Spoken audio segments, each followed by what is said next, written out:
Hey Mark, how's it going? Good to see you again. Hello. I'm happy to be here for this meeting. Yeah, it's good to have you. Let's have a little sit down here. Ryan should be coming in any second now. And Yes, it'll be good to meet him. I'm excited to work with this director. hey Ryan, how's it going? Hey guys, it's going pretty well. I'm excited to be here. The project finally feels real now that we're getting this close. How are you guys doing? You excited? Hello, Mr. Johnson. I've only heard good things about you. Yeah, I'm Mark. Obviously, I'm a lifelong Star Wars fan. Huge fan of yours. Huge fan of Luke Skywalker, the character. Have some great ideas. We could do anything. Think about the end of The Force Awakens. You're such a big character that hack J.J. Abrams did nothing with. You just turned around and looked really old into the camera. Are you excited to be the main character? Well, I don't know how much you know about my movies, but I'm not very good at speaking. Let's just get Ryan's take on this. We've heard from you a lot lately, and that's fine. I still want to get your opinion, but I just want to get, since Ryan's new to the show, I want to get his opinion here. Yeah, I really appreciate you bringing me in. I really appreciate you giving me the floor here. So here's what I'm thinking, we're going to continue the story. Rey is the Last Jedi. Rey is the titular character here. Well... Now, hold on, Mark. Luke is obviously a big part of that. He's going to train her. He's going to be like, well, here, Mark, how about this? Think about it this way. You remember Obi-Wan? How he was like your master? Yes. Now you're going to be the Obi-Wan. Do you like that? You like that? Well... Actually, I'm kidding. You're kind of the Obi-Wan, but you're also a dick now. So basically, you tried to murder your nephew, and then you became kind of a reclusive, and you've done nothing. You've done nothing of importance for 30 years. I think that'd be really great. Do you think so? Excuse me, Mr. Johnson. If I could just get one word in here, I just want you to know, and I will release this to the press. I fundamentally disagree with everything you're doing with this character, and now that I've said my piece, I'm a professional. It's my job as an actor to go on and execute your vision. But this will get released to the press.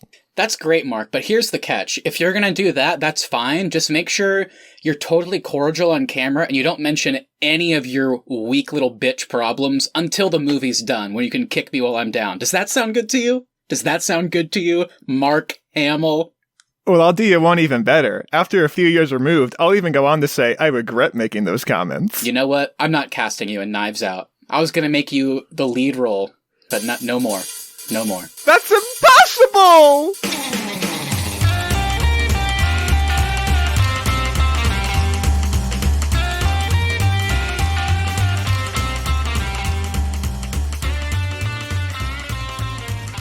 Hey there, everybody. Welcome back to another episode of the Arnies. We are three master codebreakers with nothing better to do. I'm Austin Terry, and I'm joined by my best friends in the entire galaxy, Matt Johnson and Keith Baker. Matt, how you doing? I'm doing well. Happy to be here. Another week coming to a close. We're in spooky season. So, like we've joked, I feel like so many times at this point, it's only, I think, the timing is right to talk about The Last Jedi for so many people. I know this is one you've been excited for a long time. I have been. Whenever we first started the Star Wars series and we made it bi-weekly, I knew it would take a long time to get to Last Jedi, but I'm excited. I feel like any episode we do, I'm always a bit more interested in the controversial stuff. I feel like it leads to better conversation, so I have my thoughts. I'll save them until we get into it, but just so the audience knows, I think this is going to be a good one. Speaking of controversy, I think we may have some with Keith this episode. Keith, how are you doing today? I'm doing good. Thinking about this episode now, well, I don't know. I want to save it for later, but my thoughts have changed on this episode. Oh, I had a lot of hate towards it, and there's a little bit less hate now. So it's good to see you can grow as a person.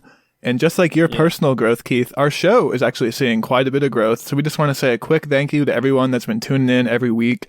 And if you want us to be able to continue to grow, please continue to subscribe and share the show with your friends. That's the best way to help us out as we continue to grow the show. Yeah, like Austin said, we've been seeing lots of traction, which has been exciting for us. We're excited that all of you out there are listening. And yeah, we have lots of great stuff for the rest of the year. So stay tuned. All right. Well, enough of that. Let's get into our show. On today's show, our month of spooks continues. We'll be discussing the scariest movie in the Star Wars franchise, Episode VIII, The Last Jedi. And I'm happy to announce that after many weeks absent from our show, Mark Hamill is back, and he's whinier than ever. No. Matt, give us some thoughts so we can get right to it. Well, here's my first thought. Mark Hamill's great in this movie, guys. Do we agree on that? I feel like... I jest. He's fantastic. This is his best Star Wars movie. Keith, do you think, at least, we'll get into some issues people have, but do you think the performance is good here from Marky Mark? Yeah, I think the performance is pretty good. I mean, his character's got some issues, definitely, but I think it's a good performance. He definitely deserves Mark Hamill's Most Improved Award. Oh my gosh, this will be the second time he gets it after getting it for Empire. Yeah, just general thoughts, I guess. Like we've already said, there's few, I wouldn't even say movies. I feel like if you walk up to like a random person on the street and go, what's the most controversial piece of media you can think of? I feel like over 50% of people would say The Last Jedi, just because it's still kind of recent and Star Wars is like the most popular, well-known franchise of all time, and somehow they made a movie that pissed off at least half the audience. So, yeah, I gotta say, even though I really, really liked this movie when I first saw it in theaters, this was only my second time seeing it, and I still liked it. I don't know what to say. I gotta say, even after this time watching it, I genuinely struggle to see why it's viewed as so bad by so many people. Like, sure, there are problems with it. There is dumb stuff in it. But for some people, this movie is like, no joke and not being hyperbolic, it's like the worst thing that's ever happened to them. It's like their childhood has been ruined, and I just don't really get it. So I'm excited to break it down. So maybe we can understand all the sides of the arguments here. Yeah, and don't worry, we have plenty of time set aside to get into that backlash.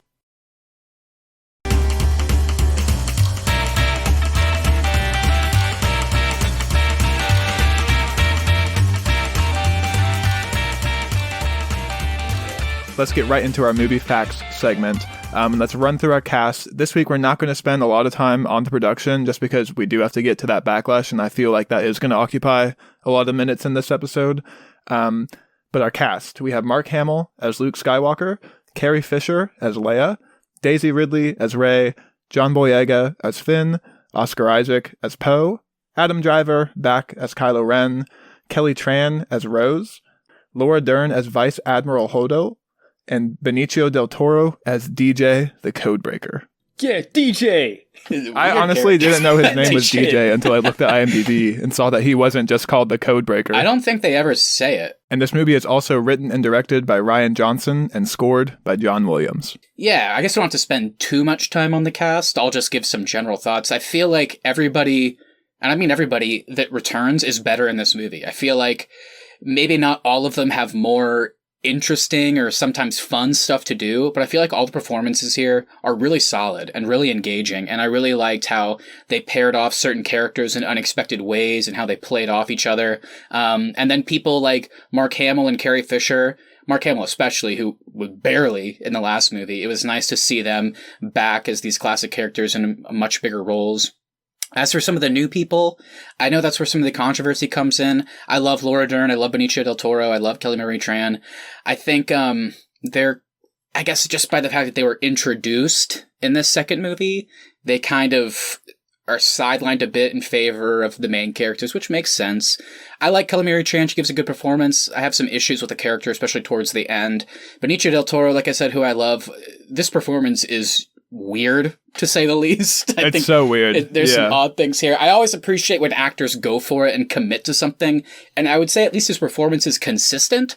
It's just weird, but we'll get to that. And Laura Dern, I think, is great in the movie. Again, weird stuff with her character that even me, someone that likes this movie, can't explain. But again, I feel like at the least I can say the performances are all great. Except Benicio del Toro, which is just weird. I'll go one step further with Laura Dern. She's my favorite part of this movie. I think she's so good here. Ugh. No. Yeah, I have issues with I have one issue with that character. It doesn't really make sense to bring it up now, so we'll get to it when we get to it. I love the performance, but there's just one aspect of that character that is still kind of baffling to me, even after watching it again. So we'll get there. But she's great. And I really liked what you said about how everybody is better from The Force Awakens and has something to do. I agree with what you say that they don't always have the most exciting things to do, but I think what I like about this movie is every single main character in this movie has something important to do that drives the story forward. And I think that's really well done, and something they did not do very well in The Force Awakens. Yeah, it kind of felt like in The Force Awakens, it was just everybody was together on the same journey, but just because they were all together didn't mean that they all had interesting roles. Like Finn, I mean, it was cool that he was this renegade stormtrooper, but after he kind of got out of there at the beginning of the movie, he's just tagging along with Rey. It's not like he has a cool role or anything. So, again, I know people have problems with what Finn and Rose do in this movie, but at least it was important. So, I guess there's a side to everything. What about you, Keith? What do you think of the cast, the characters, all that jazz? I don't want to skip too far forward, because I definitely do have some issues with Finn in this movie, more so than Force Awakens. I think I liked him a little bit better in Force Awakens, actually. I liked his intro in that movie. I liked his story. And I thought they could have done a lot better with him in this one, but they just kind of sent him on this weird, odd mission that could have amounted to something, but really didn't in the end. Yeah. So it was kind of pointless, and you were kind of hoping for a happy ending with him, but it really wasn't that much of a happy ending with him. So I was kind of disappointed in that. Yeah, I guess, and like Austin said, we'll have to break down the backlash. But I guess before we even get to that, we didn't really talk about it too much with Force Awakens because it was the first movie in this trilogy, but as now we move on, and we're going to have to talk about it even more with Rise of Skywalker, it's so apparent that whatever your thoughts are on Last Jedi, there was no plan whenever they started Force Awakens. They did not have scripts or ideas written that lasted 3 movies. It was basically like JJ did his, and then while he was doing his, Ryan was putting his together, and while he was putting his together, Colin Trevorrow did 9. They kicked him out and then brought JJ back and he did it. So it's going to get even more jumbled. I think with Finn, for example, I've always said this even since seeing The Force Awakens. Whenever they revealed that he was still alive at the end of that movie, I was partially like, why? I feel like Finn has an amazing arc over The Force Awakens.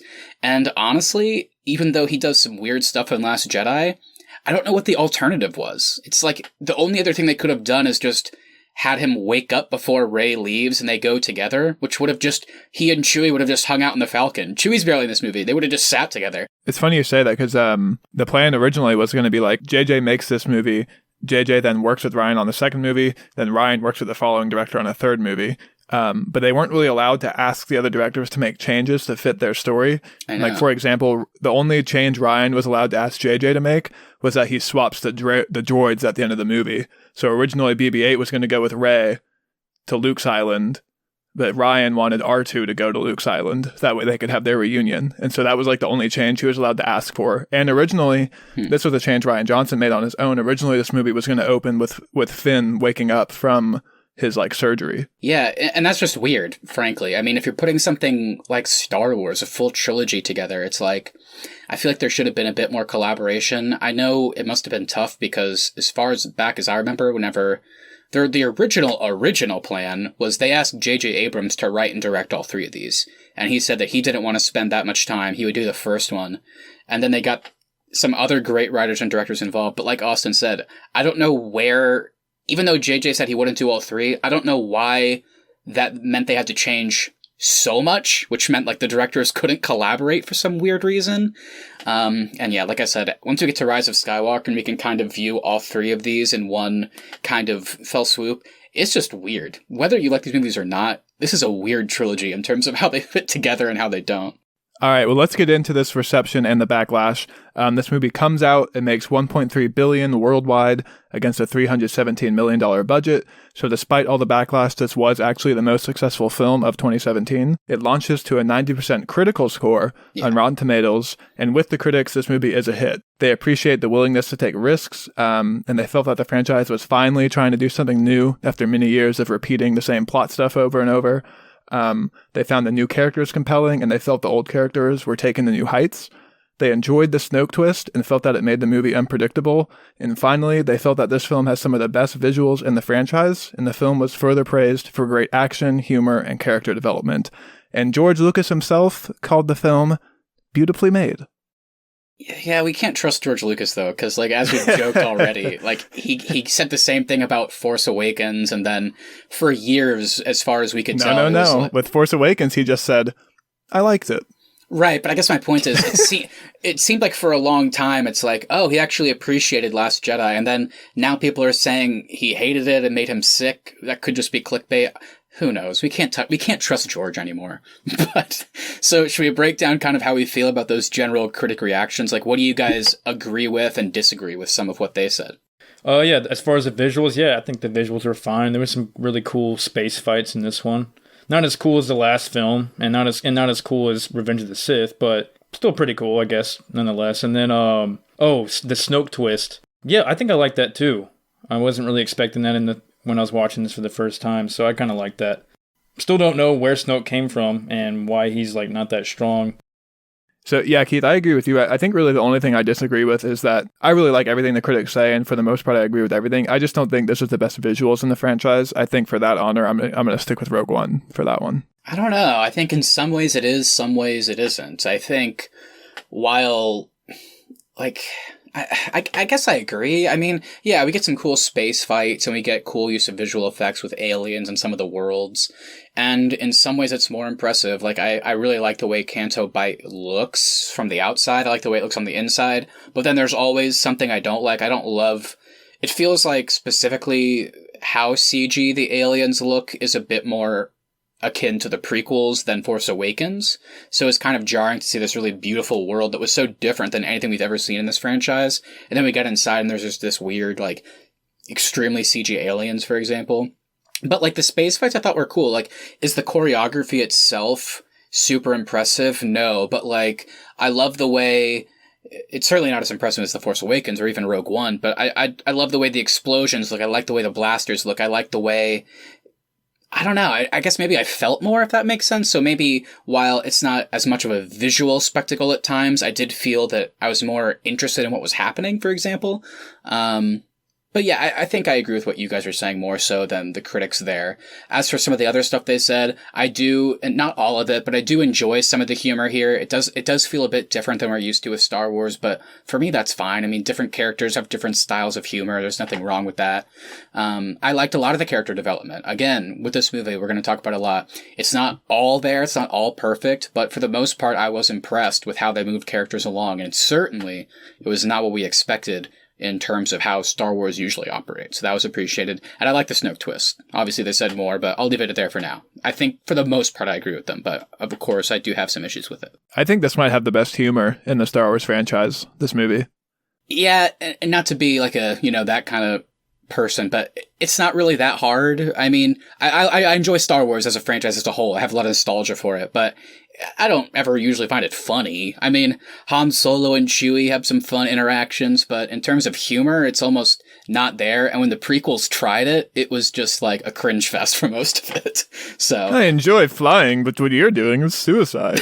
Exactly. It's like that was their humor at the prequels. And so here it's kind of has to be better, ideally. All right, so let's discuss the backlash. So like we said, this was a hit with the critics. However, if you look at the audience score for Rotten Tomatoes, it's at a 50%, where the critics was a 90%. And today it's actually dropped to 43%. A portion of the internet review bombed this movie upon release. And there have also been petitions to have this movie scrapped from the Star Wars canon and even removed from Disney+. So annoying, dude. Who cares? Wow. And so here's the things people hate. They hate the humor. They hate the reveal of Rey's parents. They hate Snoke's death. They hate Leia's use of the Force, and they don't like Rose's character. So they also hate the way Luke is used in this film. They don't like him trying to restart the Jedi, like, temples, basically, and they also really don't like his reveal that he tried to kill Kylo. They also felt like Ryan ignored fan theories from The Force Awakens on purpose. And they've also accused him of hating Star Wars and making this movie out of spite. Yes, I'm sure Rian Johnson took his $10+ million and then said, you know what, I'm going to make a bad movie on purpose. These people are really digging in deep to this shit. I think, and this is going to sound so, like, what's the word? I don't know if arrogant or smug. I do think this movie, again, whether you like it or not, does require a bit more sympathy and empathy at different parts when it comes to characters and where they're at 30 years later than any of the other movies. I'm not saying everybody that hates this movie is an idiot or, like, isn't emotionally intelligent, if you know what I mean. But I do think this movie requires more from the audience. And maybe at times that's an issue. Maybe being a Star Wars movie, maybe it shouldn't. Maybe that's an argument that could be made. But for me, when it comes to a lot of these characters, Luke, I love the Luke stuff, and I know that's a hot take for this movie, but to me it makes sense, and we'll break down why later. Some of the other things, like what were the other things, Austin? People didn't like Snoke's death, obviously. That's one I can understand a bit more, but we'll break that down too. Rose's character, I think, is great. Again, like Holdo, which we'll get to later. But the Rose thing, I think she's a great character. I think she's fun. I don't understand the ending where Finn's about to sacrifice himself, and she almost kills both of them for no reason at the end of this movie. It's kind of ridiculous. And then she kisses him, and it's one of those things that we see in Bond movies and other big budget movies all the time, which is like the ending reveal, if you want to call it that, is I love you. And they kiss, and it's like, even Finn looks like, what's happening? It's weird because they didn't set that up at all. Yeah, so I guess at least with this movie, I think I might lean more towards the critics. I agree with some of what the fans are saying and disagree with some of what the critics are saying, but yeah, I think I just don't feel the same way, unfortunately. Yeah, I remember when I first saw this movie, I hadn't really seen the rest of the franchise in a long time, so I didn't really understand the backlash then. And now, after having rewatched the entire franchise for the show, I really don't understand the backlash, because I appreciate that they tried to do new stuff. Like, I'm honestly, like, I've been getting tired with the main movies of them reusing the same plot points over and over. So I really appreciate the new risk. I like them trying to delve into what the Force is, what it means. I kind of like that Ryan tried to go that, hey, your parents aren't special in this movie. I thought that was a really cool reveal too. I even liked that when I saw it originally in the theaters. And like I've already said, the humor worked for me. Snoke's death, I think, is great. I do agree that Leia's use of the Force looks really silly and is kind of pointless. Yeah, I love Leia's use of the Force. I love that we finally get to see Leia using the Force more than just, like, looking out to the horizon and saying, Luke? I like that we get more than that, because we've known since frickin' Empire that she is Force sensitive. But again, I do wish that they could have found a way to show it off either in a cooler or just a more interesting way, because here, I get what they were going for. Ultimately, I just feel like there's no way that this doesn't come off as silly. It looks silly, and it did in the theaters, and it looks even worse now a couple years later in terms of the effects and just the idea of it, and the fact I hate that we're still questioning how the Force works. I know Han Solo jokes about that in the last movie, but still it's like, I mean, wasn't she dead out there? Like, she died, and then she just doesn't because of the Force? I don't know. Anyway, though, before we get too far, again, I'm not surprised that with this movie in particular, we're kind of going all over the place just because there's so much to talk about, but we probably should talk about right here, especially talking about kind of the critics' thoughts and the backlash from fans and stuff.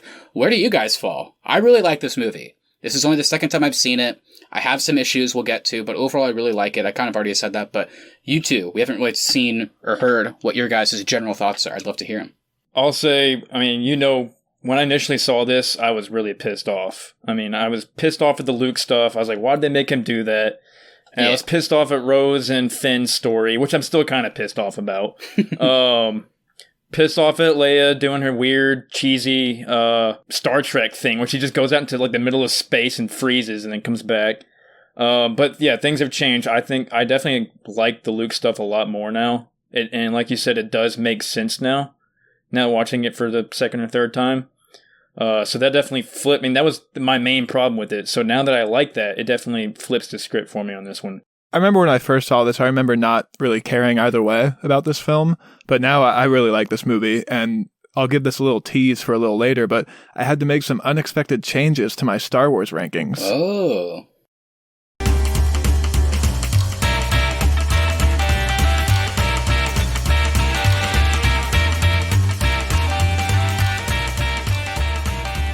All right, well, let's go ahead and let's get into the movie now. And because this movie does cut all over the place, we're kind of going to stick with the main plot points and do them in their entirety. So let's first start with the First Order's siege of the Resistance fleet, which is kind of our opening of the movie and will be like an ongoing plot point throughout the film. This is cool. This one you get to see more of the hands-on X-Wing piloting, if that makes sense. Because a lot of the other ones, you see them flying and they're always like, it always just shows like a first-person view or a camera like straight-up view of their face, like doing like, yes, red leader, or no red leader, and then they're like, woohoo, and then one of them like, I'm hit, and they die. That's all you see. But this one you actually get to see like like the piloting skills of Poe Yeah, I and agree. maneuvering the X-Wing, which I thought was pretty cool. Yeah, and I like that they're actually using tactics too. Like even with kind of the First Order siege of the Resistance fleet for the bulk of the movie, like the First Order knows that the Resistance ships are smaller and faster, so they can't keep up with them. And the Resistance knows that the First Order ships are heavier and more powerful, so they know exactly how to tailor their speed to be just out of range of the First Order's guns. So I like that we see more like tactical decisions being made in this movie on both sides. Yeah, for sure. I'm right there with you. I feel like this is kind of the prime example of what I talked about earlier. Is this sequence, this battle sequence or space fight, whatever you want to call it, is it as grandiose or cool looking as stuff from Revenge of the Sith, Rogue One, or even Force Awakens? No, I don't think it is. But I felt way more here. I love the scene where there's only one bomber left. Even on Poe's face, you can see the consequences of his actions, and it's just like...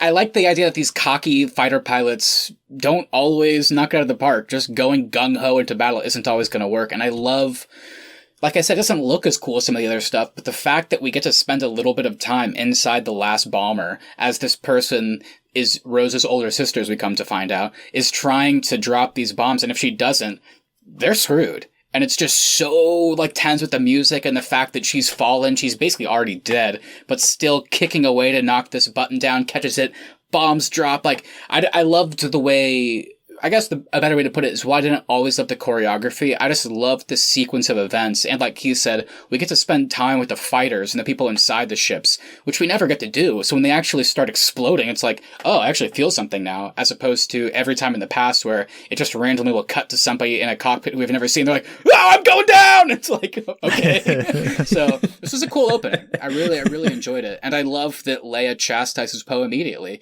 because watching it this time, I'm like, this is a weird move. Like, clearly he's just a distraction, but he's like, let's take it down. It's like, what? No, don't do that. And then inevitably he gets a huge portion of their fleet and all of their bombers killed. So it's like, yeah, he took out a dreadnought, but what's the cost? And it's, again, one of those examples whenever characters say, but what's the cost? It's like, I don't know. I wasn't there. You didn't show me. But here, we know exactly what it is. So I thought this was pretty effective. Yeah, and I love that they show you. I love that they show you that like little chart too of the fleet, and you see all the bombers Xing out one by one, and so you can visually see the cost right there as well. Yeah, because we see Leia. I will say though, whoever's building these ships for the Empire and the First Order, you got to improve the armor, dude. Your Death Star things get taken out in one hit. You can destroy the entire bombing fleet except for one, and still lose your most powerful ship. I mean, come on! At some point, you got to reinforce your holes. Yeah, a little bit silly that, like, once Poe starts flying towards them, they're like, shoot them down. They're like, we can't. We're the Dreadnought. The ship's too small for us to hit. It's like, oh, okay. So then they send their fighters out. But we also probably, before we go too far, we should probably talk about the first sequence of humor that I know pisses a lot of people off. And it's Poe calling General Hux to give him, like, the message, and of course it turns out it doesn't matter what Poe's saying. He's just stalling in order to basically turn on this quick little boost of speed in order to actually get to the surface cannons of this dreadnought. Yeah, I loved it the first time I saw it. This time I still loved it. I wish they would have cut it off before the mom joke, because that's kind of never been funny. It's a joke we made in high school, and it's weird here. It's not one of those things where I'm mad that your mom joke exists in Star Wars. I don't care about that. I just felt the scene was already really funny. The fact that Hux is this character that we've seen act basically as Hitler in the last movie, giving those types of speeches, and now he's getting just prank called by Poe Dameron, who's already, we've seen, be kind of a fun, funny, sarcastic character. So I love that. I just didn't love the final beat of it being like your mom joke. I just love Hux's reaction here, though, too. Just it's so funny, him walking up and down the bridge going, can you hear me? Can you hear me? Like, you can just see it on his face. Yeah, and then I love the second they lose, one of the people is like, Snoke would like to talk to you. And he's like, great. And then Snoke just comes on and just uses the Force through this call and just beats his ass. And just shows that Hux is a puppet. Hux is nobody important. He may be high ranking, but he's like a shit version of Tarkin, basically. We would never see Vader ragdoll Tarkin around, but Snoke's like, this guy's who cares? This guy fails all the time. Why do I keep him around? I'm just going to make a fool out of him in front of everybody. Yeah, Vader had respect for Tarkin. Yeah. I mean, we definitely see in this movie that no one has respect for him. Yeah, no one likes Hux. No one cares about Hux. No one fears Hux. Okay, well, let's jump forward slightly now. Eventually, First Order does track the Resistance through lightspeed, and through a series of events, the bridge of the Resistance flagship is destroyed, but Leia does use the Force to get back onto the ship. Admiral Akbar unceremoniously dies. I know everybody is so apparently in love with Admiral Akbar that they had a fucking they were like, how dare you kill Admiral Akbar? And it's like, I'm sorry, I guess maybe he was in a book or something. I don't care. Well, and he holds a very special place on our show though, because he is our squid-faced cuck. Oh, that's right. I forgot about that. He did win that award a long time ago. Not by us. That was sent to us from a fan. That's right. I certainly remember whenever I was in theaters the first time and Leia got, the cockpit got hit and she flew out. It was one of those things where I started thinking back to the trailers and I was like, did we see any more Leia? Have we seen all of Leia that we saw in the trailers? And I think at that point it was yes. So I was like, shit, I guess she dies. Certainly weird because at this point we already had known that Carrie Fisher had passed. So I was like, is this how... they're leaving that character? And then, no, it definitely is not. So yeah, what do you guys think of all this? Because I enjoyed it for the most part until we get to the Leia stuff. Yeah, this might have been a hot take, but I kind of wish they'd killed her. I think it would have been a more impactful scene here. I was just going to say, I think it was a great opportunity to kill her off right there. I mean, I think it was the perfect intensity between with Kylo's decision, and he killed his dad, so it's like, might as well kill his mom too. Yeah. Well, and it would have added that much more, kind of gravitas to the First Order's presence, I guess, because they've killed off Han Solo. We've seen them be really brutal in The Force Awakens at times, and so now to have Leia be killed off in the opening 15 minutes of this film, I think also would have been pretty impactful too, just overall for the franchise. It is important to note that by the time Carrie Fisher had passed away, they had completely shot this movie. So it's not like at the time, whenever she flies out, they had all these extra scenes, and I think we get to some great Leia stuff at the end of this movie, and I think they were kind of like, let's keep that in and we'll figure it out later, because she had already passed, and they didn't know that when they were shooting. So it's kind of like they just kept what they had already shot. And we do know the original plan was they were going to have each of the main characters from the originals be a main character in one of these. So Han Solo was the lead of Force Awakens, Luke was supposed to be the lead of Last Jedi, and then Leia was supposed to be the lead of Rise of Skywalker. Obviously that didn't work out, so it's just one of those weird things. So I get why she doesn't die. I do wonder if they kind of retroactively wished, maybe we could have given her a cool death that way. That would have, been interesting, but didn't work out. So Leia is incapacitated, and this is when Admiral Holdo takes command of the Resistance fleet. Keith, you're shaking your head. Give me your thoughts on Holdo. There's something about her that I do like, but man, I don't know. Something about her. Nothing against Laura Dern. I think Laura Dern's a good actress, but I know what it is that you don't like about her, Keith. What? It's because she's got purple hair. No. Well, I did think that was kind of weird, but no. She was just kind of really smug, which I thought really wasn't a big characteristic of Republic or Resistance people, because most Resistance people are known to be kind of humble and nice and all that, but she was kind of smug. But that's also what I kind of liked about her too, is okay, she's kind of different, she's kind of badass in her own way, but she was also kind of cocky when it came to a lot of things, especially with Poe. Well, they do kind of establish that she has this legend about her for some of her previous battle acts as well. So that could be feeding into her character's kind of arrogance and cockiness. Which is why I was okay with it, because at the beginning I was like, why is she so smug? It was pissing me off, but now she's kind of a badass, so whatever. Yeah, I think it's also important to keep in mind that the only person that we really see her be that way to is Poe, and we will get to it later how I just feel like they get a bit inconsistent. She has this grand plan that we don't find out till the very end, and Poe's like, oh, that's a great plan. And then even when he's being carted off, she's like, he's so cocky and arrogant like us. I like him. And Leia's like, me too. And it's like, I don't know. I feel like it's... I actually really like that, though. I don't hate it. What I'm saying is it gets a bit inconsistent because they're so combative, and then she won't tell him his plan, and then at the end, I like him. And she goes off. I will say, though, in general... she's only like that to Poe, and it is important to keep in mind that this guy just destroyed all of their bombers. 100% his fault, and he's been demoted. So whenever the second Holdo gets up there and he walks up to her to try and kind of talk to her like he would with Leia, I kind of get why she's like, fuck off. Who are you, Captain? Not Commander, right? I kind of like that. Because, like, why would she respect this guy? The resistance is already small, and he just lost them a shit ton of pilots and a bunch of bombers that could have been helpful later. Yeah, I also love that scene when Poe is like, hey, we need to fight back. We got to get our ships out there. And then Hodel goes, with what, our bombers? Oh, I love that scene. Yeah. That was good. Even Poe was like, oh shit, I forgot about that. We are eventually introduced to Rose, who is a mechanic on the ship. Her and Finn quickly realize how the First Order is tracking the Resistance forces, and they make this plan to go to Canto Bright, which is like a casino planet, and find the Master Codebreaker who can help them sneak on to the First Order ships and disable the First Order's tracking devices. I like the beginning of this with when she thinks that Finn's trying to desert. Or no, she thinks that he's just checking out just making sure the escape pods are in order, and she's like in awe of him because he's the Finn. And I love this scene where he tries to like get her to go away by like, may the force be with you. And I love the response. Like just, oh wow, you too.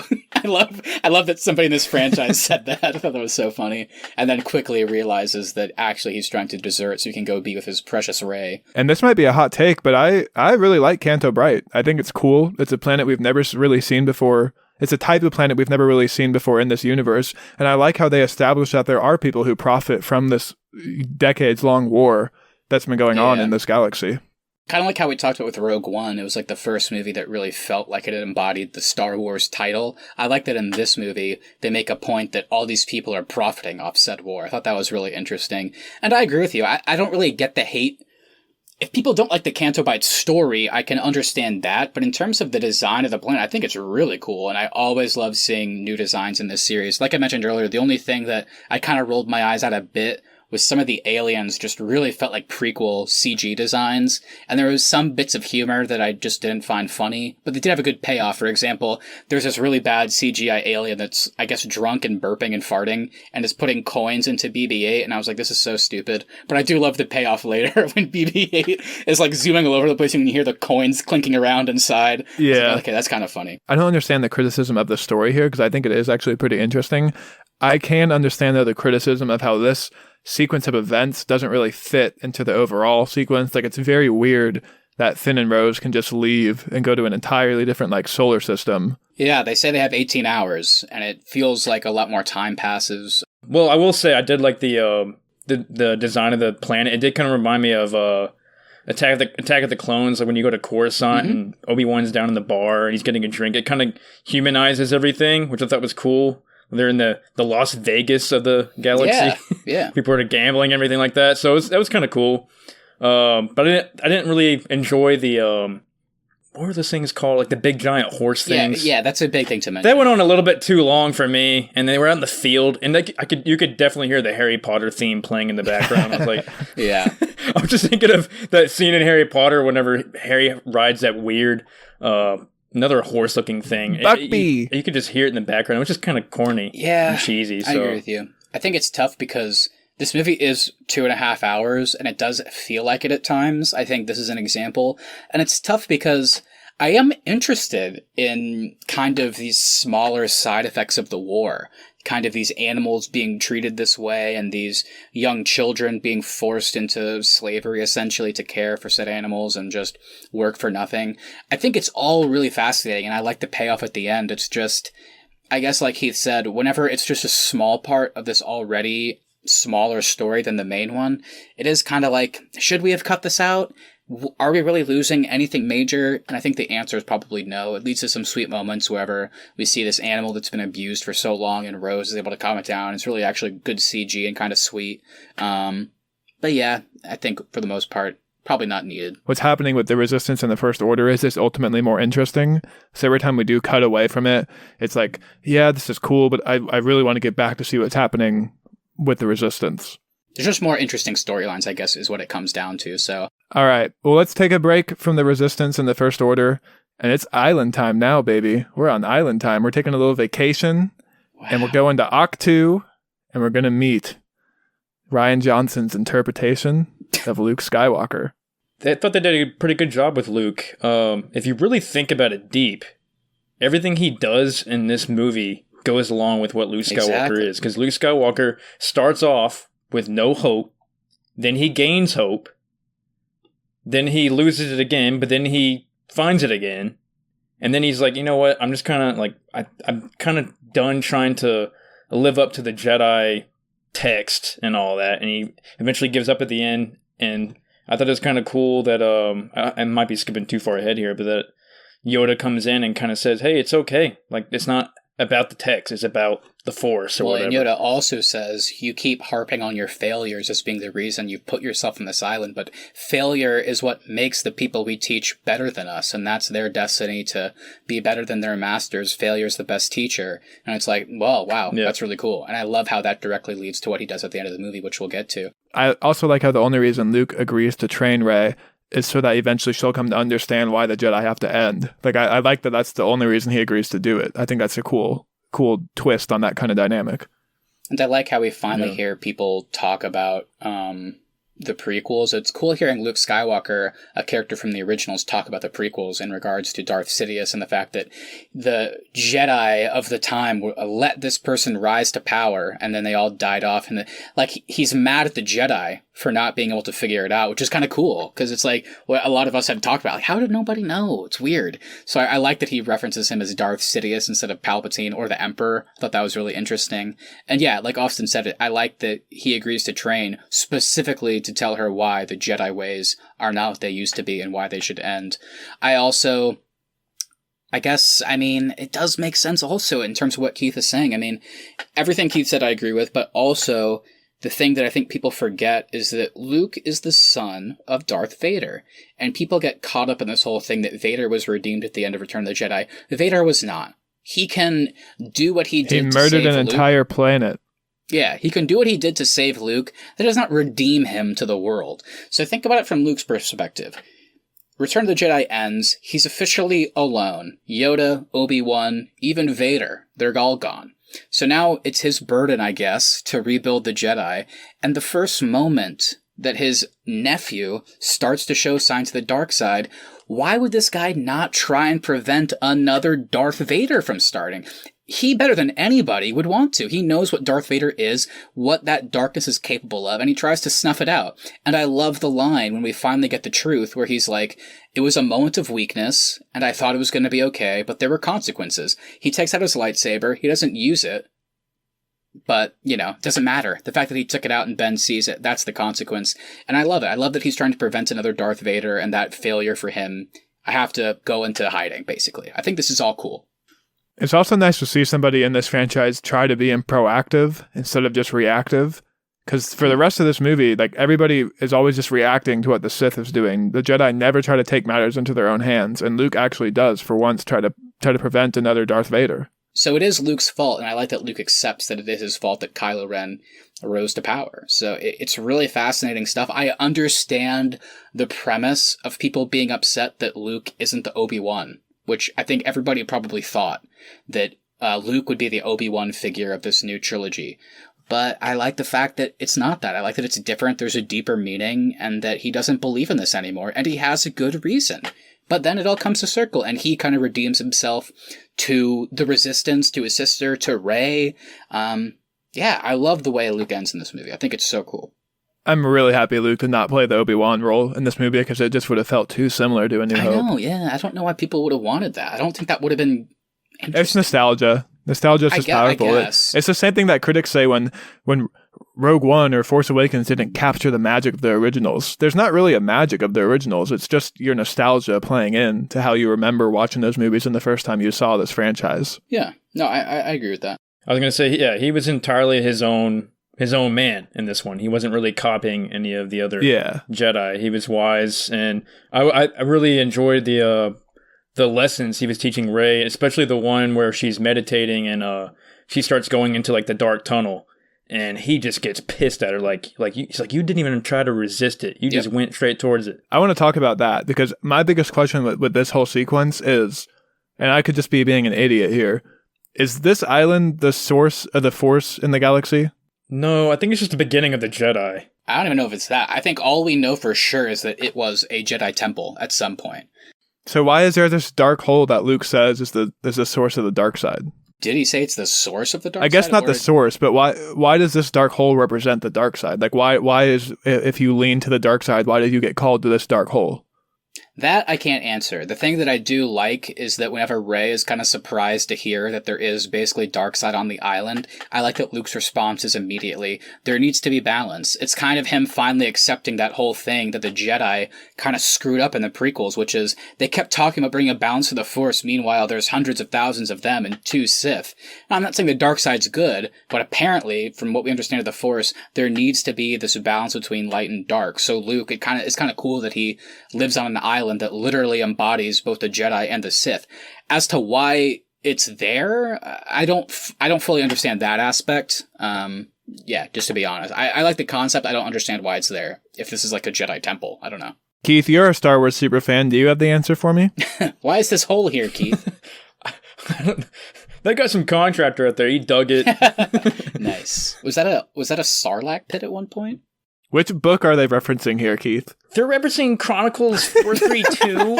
I mean, you know what would be kind of cool, and maybe this is just me giving it more credit, would it be kind of cool if, like, Luke's staying on that island over time, that dark side kind of just manifested itself there? That would have been cool. Conflicted. But it's kind of unclear, like we said, so I don't know. But that would have been interesting. Luke barely even talked to Chewie, one of his best friends. Like, barely even caught up with him. Yeah, Chewie's whole role in this is weird. It's like... Yeah, he doesn't have much to do here. Going with Rey to this island was going to be, like, cooler. I will say the whole reason Luke starts communicating is because of Chewie breaking in, which is a great scene, and him... Then they reference the Falcon, which of course makes Luke go, where's Han? So it starts off great. I do agree it is a bit weird that there's nothing more than that. I do love the scene where Luke, at night on his own, enters the Falcon, and he starts kind of walking around these familiar parts, turns on the light, sits down, reunites with R2. R2! R2 does that cheap shot, as he says it, where he plays the Leia message. I thought that was all great. I would say, for people that haven't seen it, there is an amazing deleted scene that I'm kind of surprised they cut it out, but I guess it must take place pretty soon after that scene where Chewie breaks in and Luke obviously understands that Han is dead. But there is a deleted scene that's just like 20 seconds of Luke Skywalker just sitting in that little hut by himself and just basically breaking down at the news of Han's death, which is kind of cool because obviously the way this was all structured, we really didn't get any Han and Luke stuff. Mourning from him. It was cool that we at least had a scene filmed that showed his emotional response. So I'd recommend people go check that out if you haven't seen it.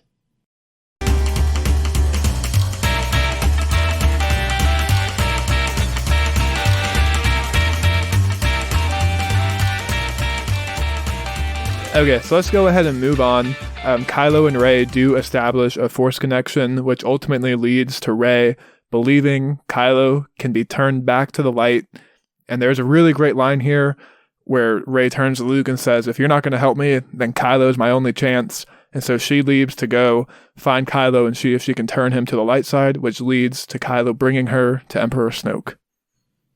Which before that also, what do you guys think of these? Because it plays a big part later, but I love the way we see new Force powers here. I like this Force connection. What do you guys think of those couple scenes we got before she leaves of them understanding this weird, like, almost like Force phone call connection that they can have and communicate with each other and learn more about each other? Did you guys like those?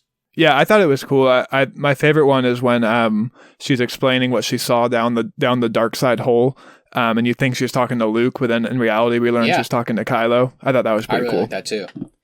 Yeah, that dark side thing is a bit weird, that scene where I kind of get what they were going for later, but she's like, it's supposed to show me what I want. And then she's like, show me my parents. And it's just her, which I think is supposed to lead into the whole... It reminds me of that mirror from the Sorcerer's Stone in Harry Potter. Yeah. I think that's kind of... Yeah, I thought of that too. Anyway, so we had to kind of mention those scenes. I like the Force connection scenes a lot. I love the relationship between Rey and Kylo, and I'm glad they explored it here. So, yeah, let's keep going. So, I think right here we kind of just got to get to Snoke's death. So let's do it.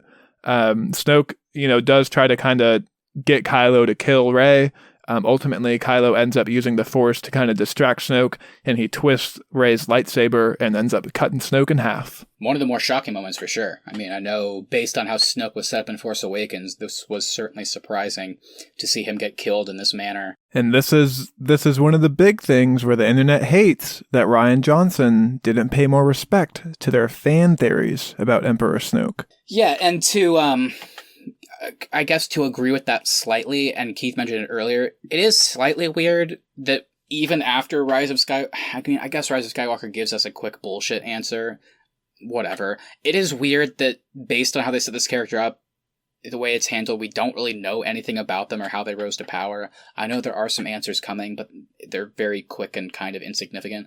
But that being said, I think this scene is just choreographed and executed so well, regardless of this character and what he's supposed to mean. I like how Kylo's holding his lightsaber up to turn it on and kill Rey, but at the same time he's using the Force, and I guess Snoke is just, he so believes for some reason, even if he says otherwise, that Kylo wouldn't do this, that he doesn't realize that he's also going to kill him. And I love the way it goes through him, and then he just uses the Force to pull it out, and then Snoke just slumps over. It's just, yeah, this whole scene's great, and then it leads to this really cool fight sequence. Did you guys like the fight sequence where they team up for the first time and go after all these guards? I liked it originally in theaters, but now that I rewatched it, I caught something I don't think I remembered before, and that is that Snoke really wasn't all that strong as we thought he was, and I like the part where he's just dogging on Kylo, like, I know everything he's thinking. Yeah. I know his mind. Like, he can't make a decision without me. He can't do anything. And as he's saying that, Kylo's turning the lightsaber, so like really, Snoke wasn't shit. Exactly. Kylo had his number all along. So yeah, I did like that. So are these guards that are around Snoke, are they supposed to be the Knights of Ren, or are they someone else? I don't know if they were originally supposed to be, but we do, spoiler if you haven't seen Rise of Skywalker and you're watching these along with us, the Knights of Ren are in Rise of Skywalker. They're used so bad. Because Snoke in The Force Awakens says, "My apprentice, you're the leader of the Knights of Ren," but then ultimately it never leads anywhere. I like their designs also in that quick flash whenever Rey touches the lightsaber in Force Awakens. Again, not to shit on J.J. Abrams, but it is a bit weird that literally he just had Snoke say that line about the Knights of Ren and then show them in that quick flash. We do know that the Knights of Ren are the other Jedi trainees of Luke that decided to leave with Kylo, but again, it's like, it was just a bad setup in Force Awakens, and then I guess they just expected Rian Johnson would use them. I have heard people say, like what you said, Austin, that the guards here were supposed to be them, like later on, but again, they are in Rise of Skywalker, so I don't know. I have no idea. Either way, the fight scene's cool, so who cares? Yeah, it's a really cool scene, and it's really well choreographed, too. Yeah, I think it's so fun. And I love how, like, there's these different, like, crazy weapons, and there's this whip at one point that gets caught around Rey's lightsaber, and she flings it, and then it hits the red background that I guess is apparently cloth, and it starts burning, so this fight keeps going, and everything's burning down around them. It's just, it looks so cool. Yeah, it's really cool. Yeah, and I love the sequence also where he's getting choked out, she tosses the lightsaber, turns it on through the head. I like that we get to see Kylo use the crossguard for once for a good purpose. He like is fighting someone, then someone else attacks, so he turns his sword and catches both of their weapons on his crossguard, so he can kind of just shove them up so he can kind of keep fighting. Like, I was like, wow, this is really practical and interesting and just so exciting. That being said, don't love the scene that comes after with Rey and Kylo. It feels like a weird denouement to this fight sequence where it's like, okay, cool, they're gonna team up and something's gonna come of this, and then Kylo's just like, I guess at least he's consistent with the whole let the past die thing. It just feels like, I don't think, even if you guys have gotten close, there's no way Rey's just gonna drop everything to come with you and like do your own thing. So it is a bit odd, and they fight over the lightsaber, it explodes, and then, yeah, it's just kind of weird. I think just like Rey believes she can turn Kylo, Kylo ultimately believes he can also turn Rey. So that's why they're both trying really hard to get the other person to turn. Yeah, and I get it. I guess Rey is more in the right here, because she's like, after the fight, she's like, tell them to, there's still time, turn off the guns, get the fleet out of here. But then Kylo's just like, whatever, let's just do our own thing. So it's like, well, she has a reason for you guys to stop shooting. You don't have a reason to keep shooting. So it's kind of odd. Yeah, she just assumed that Yeah. that because he killed Snoke that, oh, he's turned Basically. now. But really, he just killed Snoke just for his own benefit. He didn't give a shit about being good. So this does take us to the Resistance attempted escape of their flagship, where ultimately the First Order figures out their plans.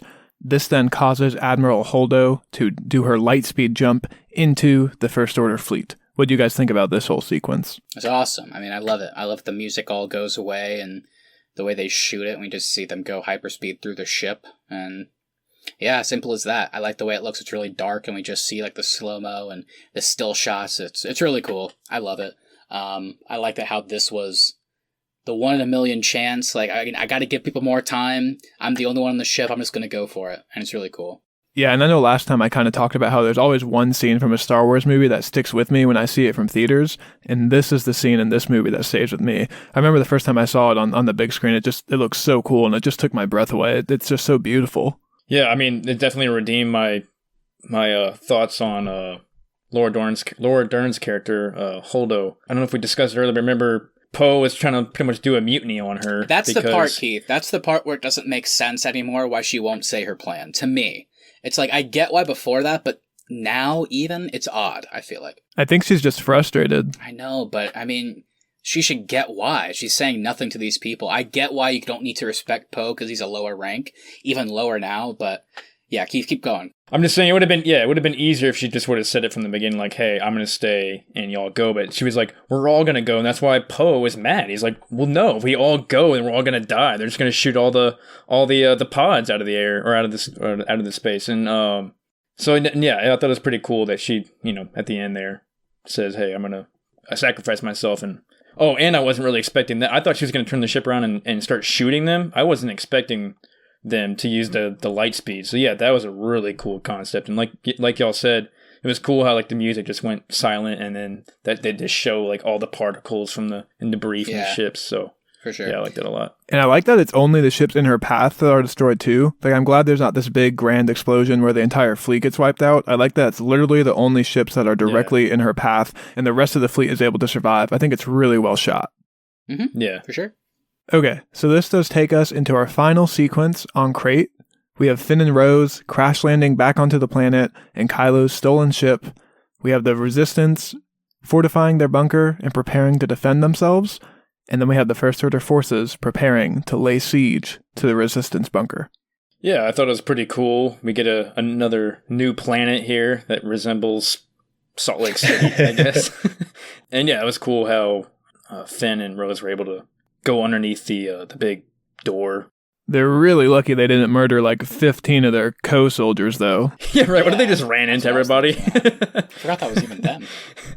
And we do get one of my favorite lines here when the soldiers are setting up and he licks his finger. And he goes, that was so stupid. Salt. I laughed so hard at that. Just like licks it and then yeah, I did too. Salt.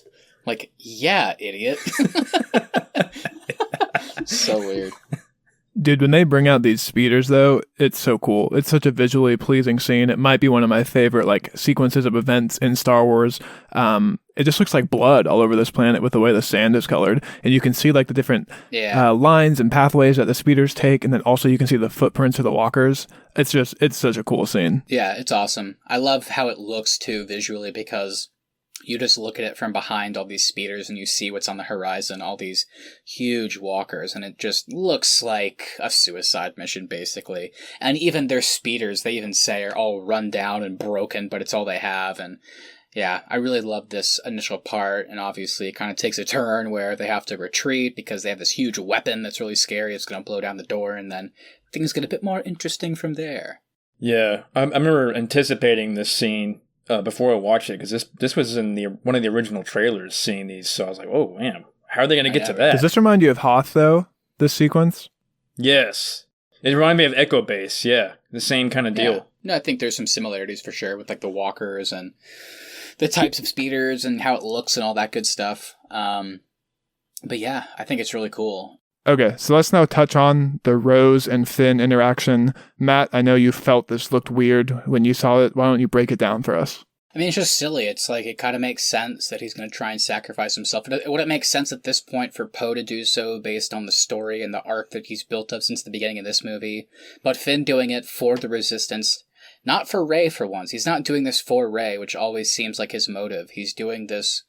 He joked at the beginning that, like, you know, I'm not actually in the Resistance. I'm not a Resistance fighter. But here, he actually is. So it's pretty cool. And I feel like this sacrifice would have meant something. It would have been powerful. And even though he doesn't die, I don't think that's a huge problem.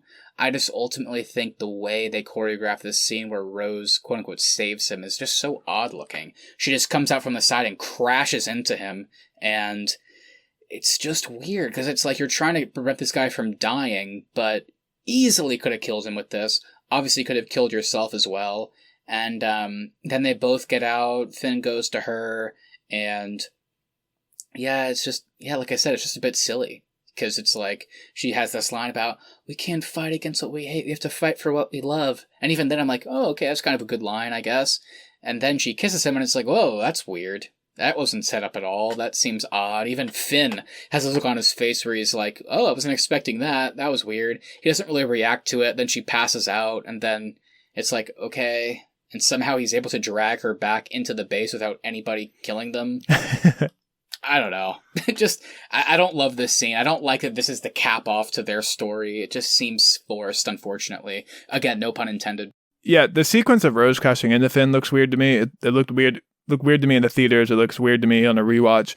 I hate the way that shot. It just looks so dumb. The line of her saying, like, we got to fight for what we love, not for what we hate, that works fine for me. Even her kissing him works for me, mainly because of Finn's reaction. Like, I like that he's surprised by it. I can see why Rose would fall for him just because of his personality and because he is this, like, big rebellion hero. So I think the only reason this kind of works for me a little bit more is just because of the way Finn reacts to all this. Him and Rose thing, I thought that was kind of dumb. I mean, it was just that the line was okay, but it just was inserted in the wrong moment. I mean, you're in the middle of battle. Like, realistically, why you wouldn't have that much time to have like a full-on love conversation right there. I mean, you would need to be getting out of there as soon as possible. So, and also in the context, I know some people don't like this because they feel like they were setting up a Finn and Rey romance. And my thing is, like, I don't think that was any more earned in Force Awakens. Yeah, they went on this journey together. I don't think they had any romantic chemistry. So, like, I'm not mad at this because he's not kissing Rey at the end of this movie. You know what I mean? It didn't work because they didn't set up this relationship. And also, to Keith's point, I'm not going to bring spoilers into it if you haven't seen Rise of Skywalker yet and you're just somebody listening along with us, but they don't do anything with Finn in the next one. So it's like, It's kind of how I felt about at The Force Awakens. At the end of Force Awakens, I was like, yeah, this is awesome. I love Finn. I love how his story is wrapping up. It's a perfect arc, and there's not really much else to tell. But then they brought him back for Last Jedi, and I was like, okay, that seems a bit odd. And they give him his own story where he's kind of the lead of the story with Rose. And I liked a lot of it. I didn't love it, as we've talked about. But at least when it gets to this end, when he's sacrificing himself, I'm like, oh my gosh, this is what this is led up to. Like Keith, you said, it's like, that's kind of weird that, like, we spent so much time with them and they failed their mission of, like, stopping the tracker. But if he had sacrificed himself, it would have at least meant something emotionally and it would have led to this moment. So, whenever she saves him, it makes me go again, what the hell? What else are we going to do with this character? How is he going to be in another movie? And spoiler alert, I don't know why he was in the next one. The next one is just him running around yelling Rey's name over and over again like in Force Awakens. It's not interesting. And I love John Boyega, and I'm sure he wanted to, obviously be in as many of these movies as he could. But for the sake of the character and where they were going, I just feel like he has no business being in it at this much. And I love him, but it feels like we've now had 2 opportunities at the end of these movies to kill him off and have it mean something. And they just let him survive, and in the next movie they do something less interesting with him. All right, now we have to get into Luke and his arrival on Crate. He comes in, he has a nice little moment with Leia, he walks out to face Kylo Ren in the First Order.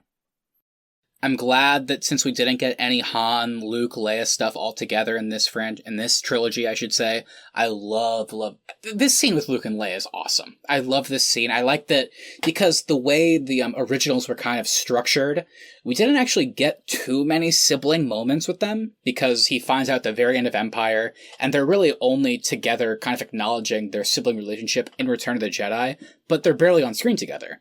So here, this was actually really cool to see, and it feels like siblings haven't seen themselves in forever. And I have to be honest, I got a little bit teary-eyed watching this scene, watching how they both feel sick to each other. I think these performances in this scene from both sides is great, and I think it's a mixture of nostalgia and the dialogue back and forth that really got me this time. Like, I really felt kind of sad, and knowing this is Luke's last stand ostensibly, and Leia is leading just a fraction of what the Resistance used to be, yet he holds her hand, and he doesn't say Han's name, but he's clearly talking about Han, and they both have this great moment, and he's honest with her about how he doesn't think he can save Ben anymore, and she, as the mother, acknowledges that too. It's just so many emotions. It really got me this time. I thought this was a beautiful scene, and just capped off so perfectly with him walking by 3PO, 3PO acknowledging him, and just him giving just a wink. I thought it was so perfect. What did you guys think of this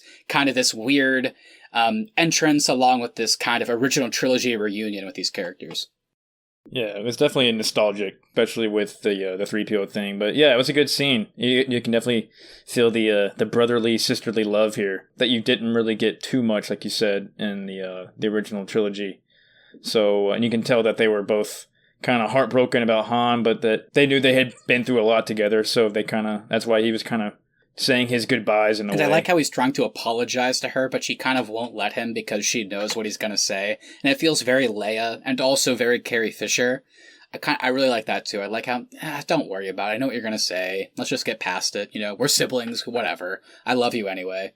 This scene right here is why, if you're Mark Hamill, you pay for 30 years of acting classes, because you can then deliver. You can deliver in a moment like this. It's such a great moment for his character. He gives such a good performance here. It's so emotional, way more emotional than anything I feel like that happens in the originals. I love him handing her the dice from the Falcon. I thought that was a great moment as well. Yeah, it's great. So now we have to touch on Kylo and Luke's interaction. I love the scene here where Kylo's up in the walker and he sees Luke come out and he just goes, train every single gun we have on that man. I think it's great. Yeah. So good. I love these few moments we get of Kylo as the new Supreme Leader and Hux kind of challenging him but not. And yeah, I love Kylo's immediate reaction, just fire every gun we have at that man. And whenever, again, I keep referencing when I saw it the other time in theaters, but whenever that first shot goes off and it just hits him, it's a weird scene because of the way we know the salt works, where it's it has those red crystals that we saw the Falcon flying through. So whenever it hits and you see this cloud of red, I was like, oh my God, did Luke Skywalker just blow up? I know, I thought that confused. Too. And then every other gun starts firing, and then it cuts to all the people in the Resistance looking in like, oh my God, this is what we were hoping for, but nothing came of it. But dude, all these AT-ATs just fucking firing at him. He just walks out, brushes his shoulder. I was like, oh my God, this is awesome. So good. Yeah, that was bad. I love the scene where they get into kind of their duel, and I think overall the Luke and Kylo fight is a little underwhelming, just because it's not a lot happens in it. But I do like the moment when Kylo realizes that Luke's not really there. This moment is certainly, I would say, way more about character relationship and development than actual lightsaber choreography. Like you said, while I don't love how it looks in terms of a fight, I do love the scenes and the dialogue between these characters, because this is the first time we're getting it. We've heard so much in the past two movies about what Kylo and Luke's relationship could and has been, and now we get this really cool confrontation. So this was awesome, and I loved it. I loved what comes of it. It's so just badass and sticking it to Kylo, and it's basically I can't save this kid, but I will give him one last chance to hope for the best. It's if you strike me down, man, I'm going to haunt you forever, just like your father does it anyway. And then he gives him the old Han Solo, see you around, kid. It's awesome. And it also calls back to that great scene wherever, the funny scene where he asks Rey what she thinks the Force is, and she's like, oh, it's this kind of thing that connects all things and helps you make rocks move. And he's like, everything you just said was wrong.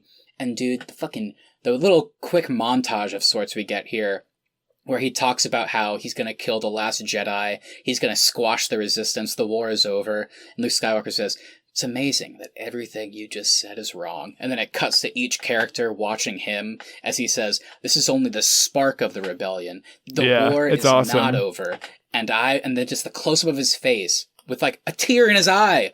I will not be the Last Jedi. As it cuts to Rey moving the rocks and letting everybody out. Ugh! So good. And then, like you said, that's where Kylo does the final slash, realizes this guy's not even there. And is this the coolest Force power we've ever seen? This guy is a galaxy away, and he's projecting himself he's physically there. He holds Leia's hand. Like, whoa. Like, I did not expect this in the theater. This was so cool.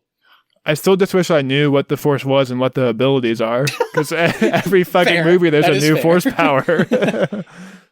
Yeah, I guess I was surprised, but you're right. We still have no fucking idea what the Force is after a million movies. So, that's fair. But cool enough. Yeah. Yeah, real quick, I'll just say that, this scene was awesome. You know, while everybody, I think, was hoping for, like, a lightsaber on a lightsaber duel here, it just escalated to something way better. And it really showed, like, the true, like, power of Luke and, like, what he's become and all that. And I thought it was badass. He made everybody look like little bitches out there. He was light years away. Yeah, that's all I had to say, really. It was just straight badass. It's also something that we haven't seen before either, which is great as well. And also on top of that, it's totally understandable why the Resistance kind of renews their hope here. The fact that Luke Skywalker, this person they've been looking for forever, finally returns. He walks outside, gets hit by 1,000 blasts from these walkers, just walks out, brushes it off, just makes Kylo Ren look like a fucking loser, and then just disappears. It's like, what? Like, it's totally realistic why he's a legend. He earns his legend status here and gives hope to the rebellion and the Resistance to keep fighting it. It's awesome. I think it really is cool and leads into what would have been a great follow-up film. Well, and also the fact that most of the galaxy thinks the Jedi are a myth, too. Yeah. He's there, and all these people can now witness it and spread this message and what they saw out to the rest of the galaxy as well. Which is literally the last scene of the movie, too, with all those kids from Canto Bight kind of telling the legend of Luke Skywalker. How cool is that we actually got to see that on film in a Star Wars movie, as opposed to, like, us as little kids playing with Legos. Like, I'm Luke Skywalker! I'm the legend! Like, we actually get to see kids in the Star Wars universe, like, telling the legend of Luke Skywalker, and it's just such a cool premise. So, yeah. And so that also does take us into our closing shot, where we do see one of those stable hands move a broom with the Force. I love it. So I wish it had been addressed. It was like a little innocent Annie. Yeah, here's what I will say. Again, as I've made jokes that, like, Rise of Skywalker doesn't live up to either of the previous two films, which I do believe wholeheartedly. But I'm okay with this kid not showing up again, because I don't know if that was the point. I think all it's supposed to show is that there are people that now believe in the legend of Luke Skywalker. They kind of understand a bit more about what the Force is, know what it can do, and it just shows that they can hope again. This kid who's literally a slave on Canto Bight hears the story of Luke Skywalker slave? Standing up. It hears the story of of Luke Skywalker standing up to the First Order, and it just gives him hope, man. It's so cool. He walks outside with this broom, which is like, what are they doing with this? And then he looks up to the sky, sees a ship flying by, and then they did a really cool thing where, like, he kind of moves the broom up a little bit, so, and the way the light is, you can't really see the bottom of the broom, you just see the actual stick, so it looks like he's holding a lightsaber. It's so cool. And I loved it. It's like, people have hope now because of Luke redeeming himself and standing up to Kylo Ren in the First Order, and yeah, I just think it's such a cool ending. I don't know why people have a problem with this. I really don't. Like, people they call him Broom Kid, I know, and I don't get why this is such an issue. Like, he, like, uses the Force. I mean, so many people have the Force, apparently, so I don't know why it's that big of a deal. So I thought it was a cool ending. It's kind of the same way Anakin Skywalker was. He's just this rundown kid who's literally a stable hand that has the Force abilities. Same way Anakin was just a slave on Tatooine. Same with Rey. Same with Rey. Yeah, I think it's great. Yeah. Cool. There we go. All right. Well, the credits do roll. Before we get out of here today, though, we got to run through our new Star Wars rankings. I teased it at the beginning, so I'll go ahead and start us off. Oh, I'm excited. I'm going to go number 1, Rogue One. Oh, okay. Number 2, The Last Jedi. Yeah. Number 3, Empire. Number 4, Revenge of the Sith. The Force Awakens. The Phantom Menace. Attack of the Clones, A New Hope, and Return of the Jedi. Yeah, number 1, Empire, still holds the throne. Revenge of the Sith, Rogue One, New Hope. Oh my god. Phantom Menace, Last Jedi. Oh my god, Keith! I love it. Return of the Jedi. Force Awakens. Keith, that's my favorite list of all time. That is big news, though. This is, woo! Read all about it. Keith moved Force Awakens from last. He moved it up one place. So there we go. That's big. I'll take that. That is true. He did have it last in the last movie. That is a garbage list, though. We'll see. Might change the next time. We'll see. I gotta think about it more. So just to recap real quick before I go. So where did you both, in terms of numbers, 1 through 9, where did Last Jedi land on each of your lists? Number 2. My list, I'm going to start from the bottom this time because I feel like the bottom of my list hasn't been changing week to week. So here we go. Number 9. It's Attack of the Clones. I don't know if that's going to change. Until next week, I don't know. We'll see. Number 8, Return of the Jedi. The most boring out of all of these. Number 7, The Phantom Menace. Number 6, A New Hope. Number 5, The Force Awakens. Number 4, Revenge of the Sith. Here's where things get a bit interesting. And I thought about this for a while. I thought about my top 3 in particular for a bit. I think I nailed it down. Number 3, I'm going Rogue One. Number 2, it's Empire Strikes Back. Number 1 is The Last Jedi for me. It's my favorite and the one I enjoy the most. Nice. I get the most out of this one. I enjoy the characters the most in this. There are obvious issues that we've talked about and made fun of, and genuine problems, not just jokes like small things. There are genuine problems here. I guess my argument is I think those exist in every single one of these movies. So I have to go off which one do I actually get the most out of and enjoy. So I'm going to put Last Jedi number 1. I know that's a hot take, but I'm going to go with it and stick with it, and that's all I can say.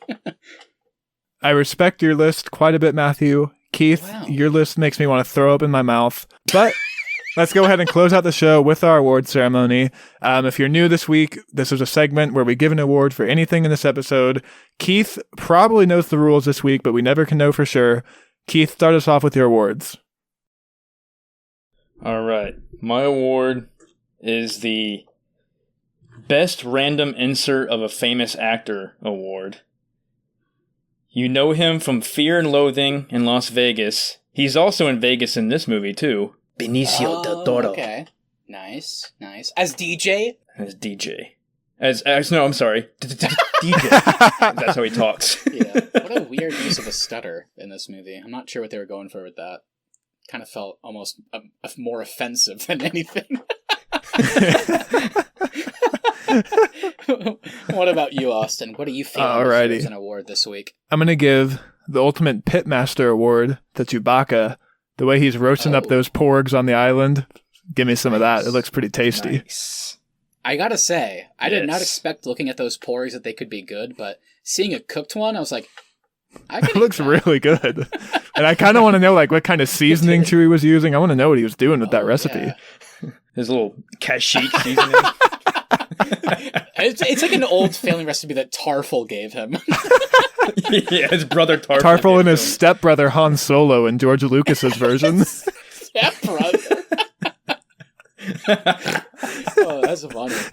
That's good. All right, Matthew, get us out of here. What's your award today? My award today, look, we all know it. Last Jedi, love it or hate it, the most controversial thing about this movie is Luke Skywalker and how he was handled. But I think there is something that we can all agree on when it comes to Luke, and it's the fact that he deserves... And look, let's get past the obvious. Obviously, Mark Hamill was great in this movie. He deserves a second Mark Hamill Most Improved Award, but we're not going to do that today. We're not going to be obvious. We're going to give Luke Skywalker and Mark Hamill the Strongest Bones Award. And that's because this guy is loading up on calcium. Did you see how many times he drank that blue milk and smiled? Oh my God. Yeah. Forgot about cut. He was pressing against that udder, drinking that blue milk, and kind of weirdly getting it all over his beard and spitting it and also smiling after taking a swig. So this guy's bones must be just ready for action. He also takes the most dangerous approach to fishing I've ever seen in the movie. I thought that was kind of cool, I gotta say. Why? So badass. Why? I love how he just jumps off a cliff. It's like, whoa. Lands on an inch-wide ledge for no reason. But then I love when it cuts, and then he just has this huge-ass fish across his shoulder. I gotta say, though, this is the first time that we've done the awards where I was like, oh my god, there's still so much to this movie. We didn't give the Yoda scene justice. It was great. Benicio del Toro, he sucked, but at the end I liked how he was like, you destroy them the next day. I was like, oh, that's kind of cool. This movie is just overflowing with stuff, some good, some bad, but hey, I enjoyed watching it again, and I'm glad we got to break it down in this episode. There's no two other people I'd rather talk about this film with. And everyone listening, we're glad you can tune in. If you enjoyed this episode, please make sure you hit that subscribe button so you never miss any of our upcoming content. If you wouldn't mind sharing us with a friend, that really does help us continue to grow this show. At the Arnies is our social, and the Arnies.media is the website. We'll be back on Tuesday for our Halloween spectacular. We've got another bracket coming your way, and we'll be debating the best Halloween movie. Hell yeah, I can't wait for that. It is the season, and we're finally going to break down the best Halloween movies. I can't wait. In the meantime, The Boys Season 2 just wrapped up over on Amazon Prime. Austin and I broke down each episode of Season 2, so go back through our podcast feed on Apple Podcasts, Spotify, Amazon Music. Check those out if you're a fan of The Boys. We broke it down, talked about everything, and we certainly had some controversial takes and opinions, so we got to see if you guys think the same. Yeah, check us out on Instagram, at the Arnies. Feel free to DM us your thoughts on our Star Wars episodes, our future episodes, anything like that. All right, everybody. We'll be back on Tuesday. We'll see you then. What are we doing solo? Oh, God.